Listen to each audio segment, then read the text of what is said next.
the noise and confusion gave way to His Word. At last, sacred silence, so God could be heard. Do you know that sacred silence?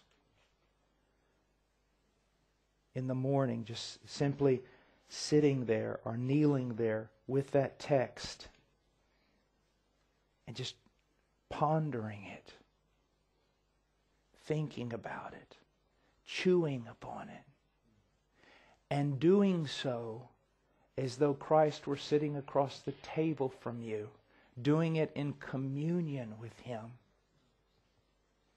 talking to Him about it, asking Him to teach you. And then what happens eventually is that attitude at that table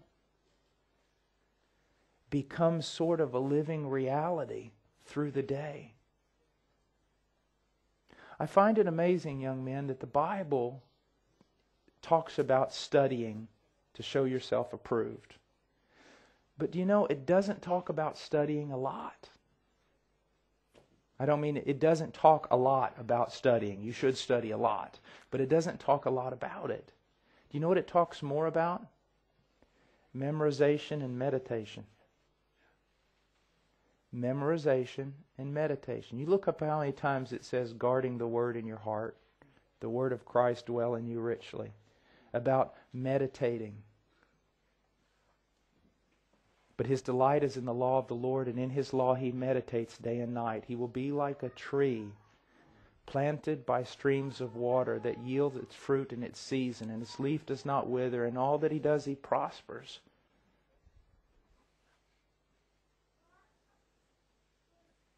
To have that Word in you. Are you memorizing Scripture? And are you carrying that Scripture with you? Meditating upon it. It's almost like a cow that has 4 stomachs. I know it's kind of gross, but he chews the grass up, swallows it down, and regurgitates it up again. Chews it again, swallows it down, regurgitates it up again. It's a kind of a gross but a really good illustration of meditation. You're taking it down, you're feeding upon it, you're chewing on it, you're getting to know. But it's to do it in communion with Him. Not independently of Him, but in communion. And then you'll begin to see that you'll have desires that are His desires. And your prayer will be more of things you've gained from communion with Him. And then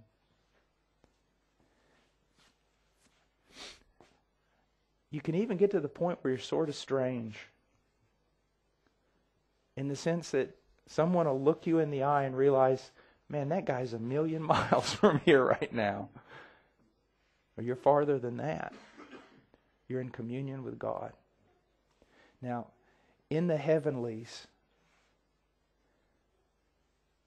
that's where I would like for you to think of it this way. That you live your life now in the courts of God. That you are always in His presence. You live your life in the courts of God. Like the prophet said, the God before whom I stand.